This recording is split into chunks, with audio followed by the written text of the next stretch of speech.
Bismillahirrahmanirrahim. Aujourd'hui, on va continuer donc la théorie des communications du Master académique Communication Mondiale. Vous avez mes coordonnées pour pouvoir donc, demander des documents de cours ou de télé. Dans ce 5e chapitre, on va aborder les modulations numériques, leur constellation et le calcul des probabilités d'erreur. Pour cela, on a besoin de voir donc, les modulations numériques concernant les signaux binaires ainsi que leur constellation, puis on va voir les signaux amers, leur modulation et leur constellation. Puis on va passer à l'analyse des performances donc des systèmes de réception dans le cas où on utilise le critère de maximum de vraisemblance. Donc les signaux binaires et les modulations numériques binaires. On va commencer par la modulation par déplacement d'amplitude, la MDA. Donc c'est l'équivalent de la modulation d'amplitude en analogique. Elle est souvent appelée ASK, donc amplitude shift keying, déplacement donc d'amplitude. Elle ne dispose pas de porteuse en quadrature, donc elle a une seule porteuse et donc elle est dite monodimensionnelle. Le signal modulé s'écrit sous cette forme-là, donc c'est la somme des AKG de T-K cosinus depuis F0. Donc ceci, c'est la porteuse unique et la somme des AKG de T-K, c'est le A de T. Donc A de T, c'est la somme de. On va voir maintenant comment ce AK est représenté. On sait que AK, il prend dans le cas où j'ai plusieurs signaux, donc avec plusieurs valeurs dans l'alphabet A1, A2 jusqu'à A1. Donc le AK s'écrit 2K moins M plus 1 A0 avec K variant donc de 1 à M. Pour cela, donc, on va obtenir M qui est égal à 2 à la puissance 1 amplitude possible du signal. Le changement d'amplitude de la porteuse, ici la porteuse, elle va avoir donc, son amplitude changée en fonction de A de T, au rythme de la transmission, bien sûr, des symboles. On va prendre la modulation la plus simple, c'est ce qu'on appelle la modulation tout ou rien, OOK en anglais. Donc c'est une modulation binaire. En anglais, donc OOK veut dire on-off keying. Donc c'est comme, disons, comme un bouton poussoir qui ferme et qui ouvre. Toujours, on a un seul bit qui est transmis par période T. C'est la plus simple. Et donc, les deux paramètres qu'on avait, c'est N1. Donc 2 à la puissance N, ça veut dire que je vais avoir seulement deux paramètres AK qui sont A0 et A1. Et puis M est égal à 2. Pourquoi? Parce qu'on a seulement deux symboles. Donc le symbole AK sont pris dans l'alphabet 0 et A0. Et donc le A de T s'écrit sous la forme donc, de la convolution de AK de T multiplié donc la convolution de AK par G de T. G de T, c'est la fonction rectangulaire qui prend la valeur 1 ou 0. Si T appartient à 0T, c'est 1. Ailleurs, elle est nulle. Donc, c'est la porte carrée. Si je fais cette convolution, donc ça veut dire que je vais multiplier le AK de T en fonction de la valeur 0 ou 1 par une des décalés de G de T qui sont les G de T moins K. Donc, on a ici 0 par la décalée entre ce point et cela, puisque c'est 0, ça va donner 0. Et puis, je vais avoir 1 multiplié par cette décalée, donc ça va me donner cette impulsion. La même chose, je vais avoir 1 multiplié par cette décalée, ça me donne. Et donc, vous voyez, c'est un signal donc unipolaire et qui a des valeurs 0 ou A0. Donc, ça dépend de la valeur du symbole. C'est 0 lorsque AK est égal à 0 et lorsque AK est égal à 1, donc on a la valeur A0. Si je prends maintenant le signal modulé, donc je vais moduler le signal A de T par un signal cosinusoïdal, donc qui est comme sinus oméga 0 T plus phi 0. Donc qu'est-ce qui va se passer? au moment où j'ai 0, donc c'est un 0 qui est multiplié par le cosinus, donc ça ne me donne rien. Et lorsque le AK est égal à 1, je vais donc avoir, donc toute cette partie-là va devenir égale à 1, donc il me reste seulement le cosinus. Et donc on voit bien qu'il y a donc les cosinus qui vont apparaître lorsqu'il y a des 1, et on va avoir un 0 lorsque le AK est égal à 0.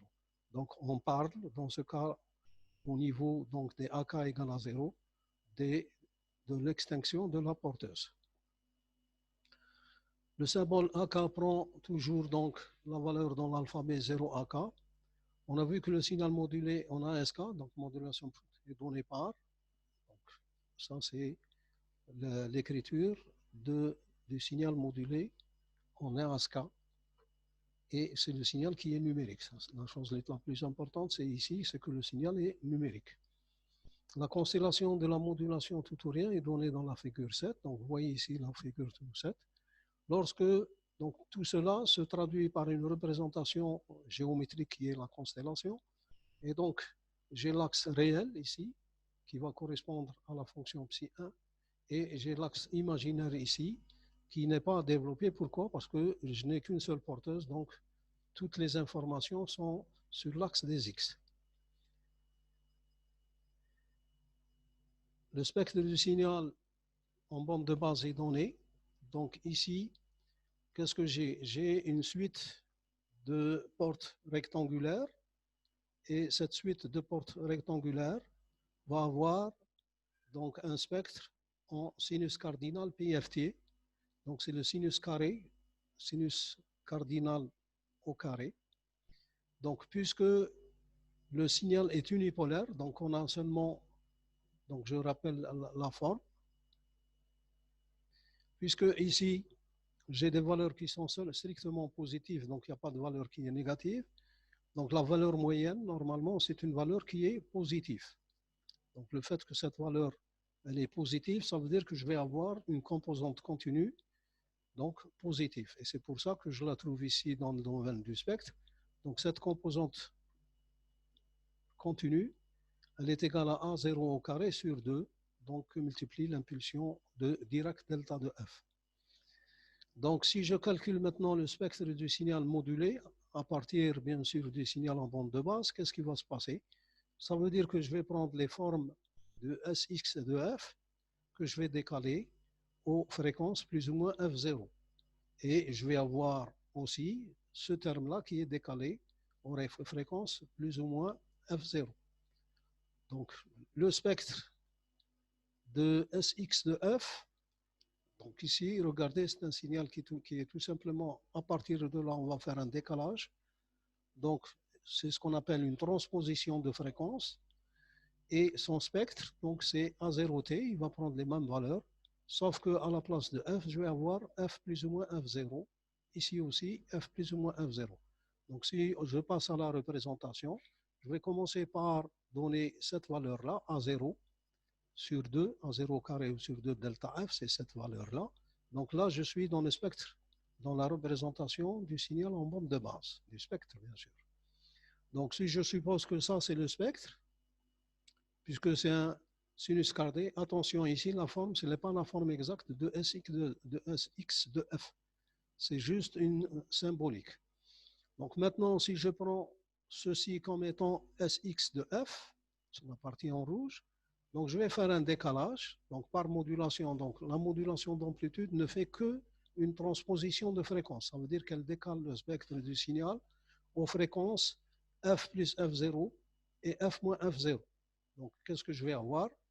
Le F0, puisque F est égal à 0 ici, donc le F plus F0, il va me donner donc tout simplement F0.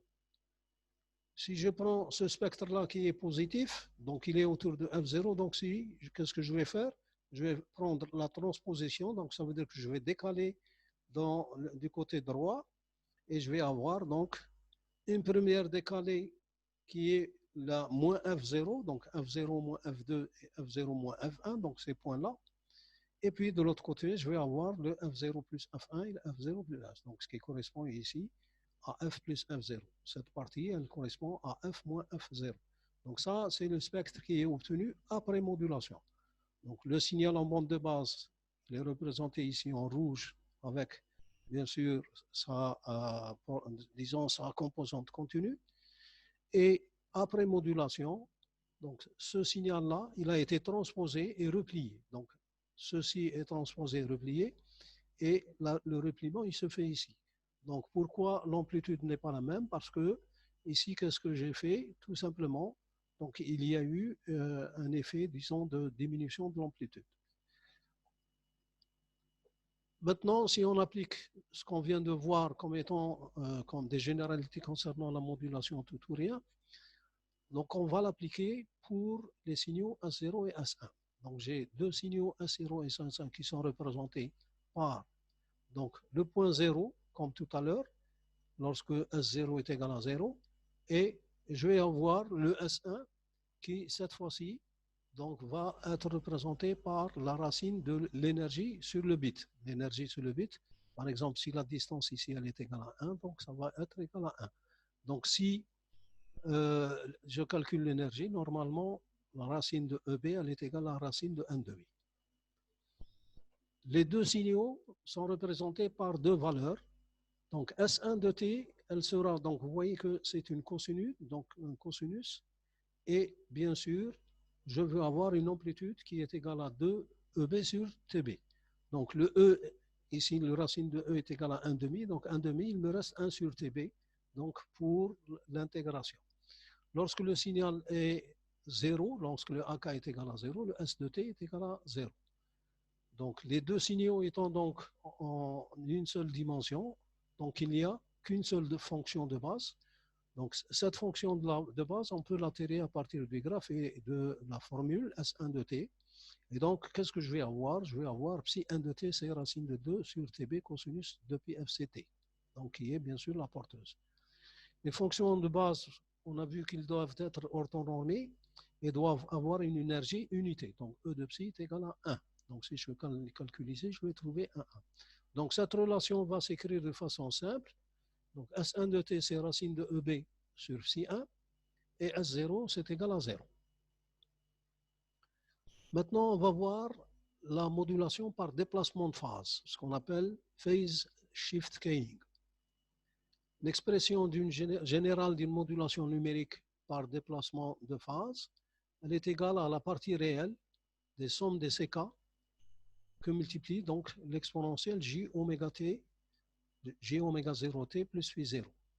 Avec bien sûr les CK de t, ils sont égaux à AK de t plus JBKT. Donc, ceci, c'est la composante en phase et ici, c'est la composante en quadrature. Pourquoi? Parce qu'on a ici un déplacement de phase pour la modulation. Les signaux élémentaires A utilisent la même forme de G de t, donc toujours c'est une impulsion rectangulaire ou bien de durée t et d'amplitude A. Si t appartient à l'intervalle 0t, sinon elle est égale à 0. Ça, on l'a vu tout à l'heure. Et donc, on l'écrit maintenant sous forme avec une amplitude A par rapport à tout à l'heure. On a toujours donc l'élément CK, c'est donc la composante suivant l'axe des X et la composante suivant l'axe des Y, multipliée par la fonction, donc ce qu'on appelle la forme d'onde. Et donc, ça est égal aussi à CK, puisqu'il est égal à AK plus JBK. G de T moins K, donc avec les différentes décalées. Dans le cas présent, les symboles CK, donc ici, puisque regardez, je vais avoir donc une exponentielle J phi T, J fait 0. Donc les symboles CK sont toujours répartis sur un cercle. Par conséquent, je peux écrire que AK plus JBK est égal à E J phi K, donc ça tourne autour d'un cercle. D'où le AK, il correspond donc à un cosinus phi K, et le BK correspond à un sinus phi K, c'est ce qu'on avait dit tout à l'heure, donc la composante en phase et la composante orthogonale. Et bien sûr, je peux dire que AK de t, c'est cosinus phi K, donc puisque c'est AK, multiplié par les différentes décalées de la forme d'onde. La même chose, le sinus phi multiplié par les différentes décalées de la forme d'onde.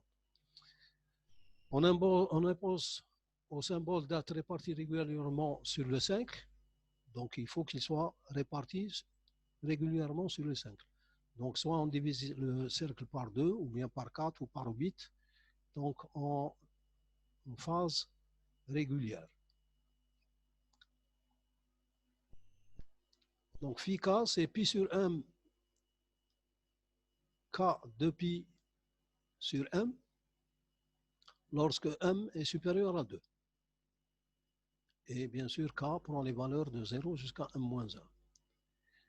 Et lorsque je vais avoir m est égal à 2, je vais avoir deux valeurs. Donc, lorsque le phi k est égal à 0, ou pi, lorsque m est égal à 2. Donc, c'est ce qu'on appelle la MDP2 ou bien la BPPSK, donc Binary Phase Shift Keying en anglais. En français, on parle de la modulation par déplacement de phase à deux états. Je peux l'écrire M de T, c'est la somme sur EJ phi K, donc ça c'est le signal, multiplié par les différents décalés de la forme d'onde et l'exponentielle, donc ceci correspond bien sûr aux porteuses. Et donc, je vais avoir la partie réelle, donc si je prends la partie réelle toujours, donc le EJ il prend donc deux valeurs, donc ce sera tout simplement, ce terme-là, je l'introduis ici, donc ça va devenir l'exponentielle J oméga 0t plus V0 plus phi k. Plus simplement, si je considère seulement l'intervalle kt et k plus 1t, donc je vais enlever le signe somme, et donc je vais avoir tout simplement la partie réelle de A exponentielle J oméga 0t plus phi0 plus phi k. M dt peut s'écrire, donc puisque je prends la valeur réelle, ce sera A cosinus oméga 0t plus phi0 plus phi k, qui peut s'écrire, donc puisque ici j'ai la somme des phases, donc je peux séparer les phases oméga 0t plus phi0 et phi k. Donc je vais avoir A cosinus phi k, cosinus oméga 0 moins A sinus phi k sinus oméga 0 t plus phi 0. Donc là, on a deux porteuses en quadrature. J'ai un cosinus et un sinus. Tout à l'heure, dans la MDA, on n'avait que le cosinus. Et ici, je vais avoir, donc, modulé par l'argument de phi k de chaque symbole. Donc, A cosinus phi 0, c'est l'argument de phi k. Et A sinus phi k, c'est aussi donc un deuxième argument de symbole, donc du symbole transmis. Les deux signaux S1 sont représentés par, donc vous voyez, je vais avoir deux valeurs, S1 et S2, qui sont égales à 2EB. Attention, ici, c'est la fonction de base pour, bien sûr, la BPSK. BPSK, ça veut dire que sur le cercle, je ne vais prendre que deux points. Donc, le point correspond à 1 plus et 1 moins. Donc, 1 plus 1 et moins 1. Donc, si je prends ceci, la partie négative ici, c'est moins, donc racine de EB. Et ici, je vais avoir plus la racine de EB. Donc, ceci, c'est les deux points qu'on obtient pour la modulation, donc binaire par déplacement, bien sûr, de phase. Maintenant, le signal, bien sûr, étant en une seule dimension, donc il n'y a qu'une seule fonction de base. Cette fois-ci, cette fonction de base, c'est comme en MDA. Donc, je vais avoir toujours racine de 2 sur t cosinus de pi fct. Les fonctions de base, donc on avait dit qu'ils étaient orthonormés et doivent avoir une énergie unité. Donc S1 de t, c'est racine de EB psi 1, et S2 de t, c'est moins racine de EB psi 1 de t. Modulation par déplacement de fréquence. FSK, ou ce qu'on appelle la frequency shift keying. Le signal modulé, c'est la partie réelle de l'exponentielle EJ que multiplie donc la porteuse EJ, l'exponentielle. La propriété importante pour la modulation de déplacement de fréquence est d'avoir une enveloppe constante. Donc généralement, cette exponentielle-là, elle est une constante. En prenant phi 0 égale à 0 pour simplifier, donc je vais avoir le m de t c'est égal à un cosinus, si je prends bien sûr la partie réelle de ceci, en ayant ceci comme étant une constante. Donc oméga 0t, cosinus oméga 0t plus pi est égal à cosinus de pi f0t plus phi de t. Phi de t, donc, c'est la dérivée de la phase qui est reliée de façon simple linéaire à des valeurs de symboles, le tout constituant une relation non linéaire. Donc ici, la relation entre ce signal, entre cette phase et bien sûr les symboles, c'est une relation non linéaire. Donc généralement, la fréquence f de t des symboles, elle est égale à f0 plus 1 sur 2pi, donc la dérivée de la phase par rapport au temps. Donc cette phase-là. Donc la dérivation de la phase. Et ceci va apporter une déviation de la fréquence par rapport à la fréquence. Et cette déviation, elle est dépendante des symboles qui sont transmis. Donc si j'appelle delta F la différence de la fréquence instantanée correspondant à l'émission de deux symboles, donc ici entre un symbole et un autre symbole, je vais avoir deux fréquences instantanées. Et si je fais la différence entre ces deux fréquences instantanées, je vais avoir donc le delta F.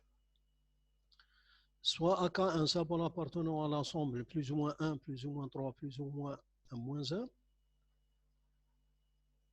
La dérivation de phase s'écrit en fonction du bit à transmettre.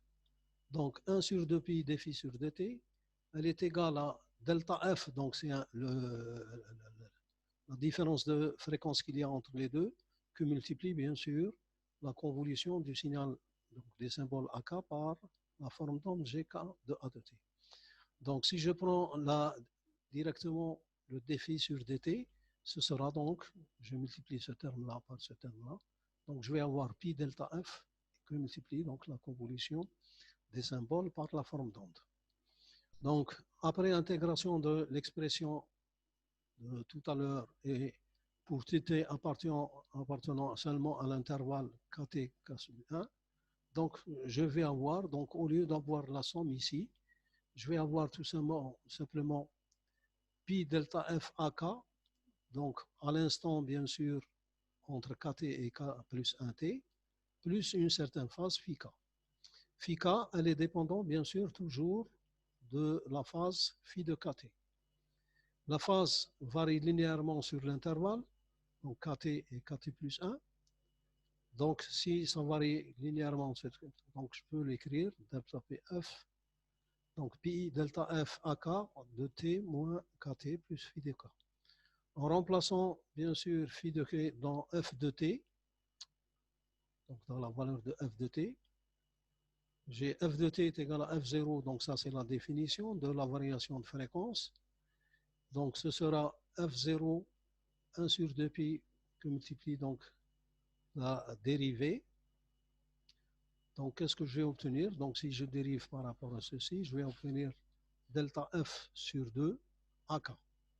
f0 plus delta f0 plus k. Donc la fréquence instantanée, ce sera f de t, c'est f0 plus un écart entre deux fréquences instantanées sur 2 que multiplié à k. Donc c'est ce qu'on appelle fk. L'expression du signal modulé va s'écrire sous cette forme-là. Donc le m de t, ce sera cosinus de pi.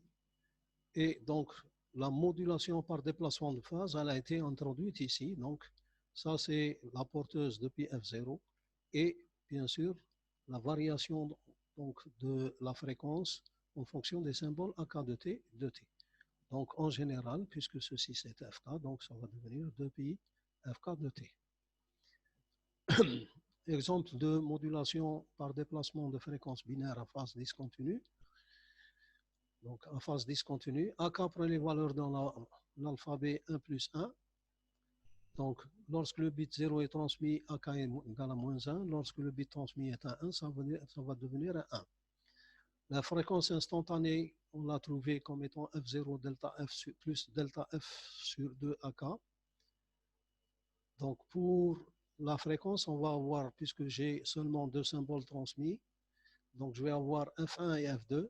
Et donc, ce qui va se passer, c'est que F1, c'est la fréquence F0 plus delta F sur 2 et F0 moins delta F sur 2. Donc, je vais avoir les deux valeurs ici.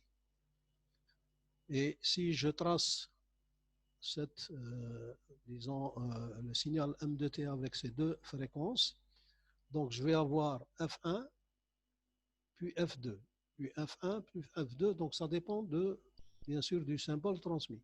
Lorsque c'est 0, donc c'est F1 qui est transmis, donc c'est cette valeur. Lorsque c'est un 1 qui est transmis, donc je vais avoir cette fréquence de la sinusoïde, et donc la sinusoïde va avoir un plus. Donc vous voyez que ici, en termes de période, ici elle est moins serrée, ici il y a plus de période. Et donc ça va continuer comme ça.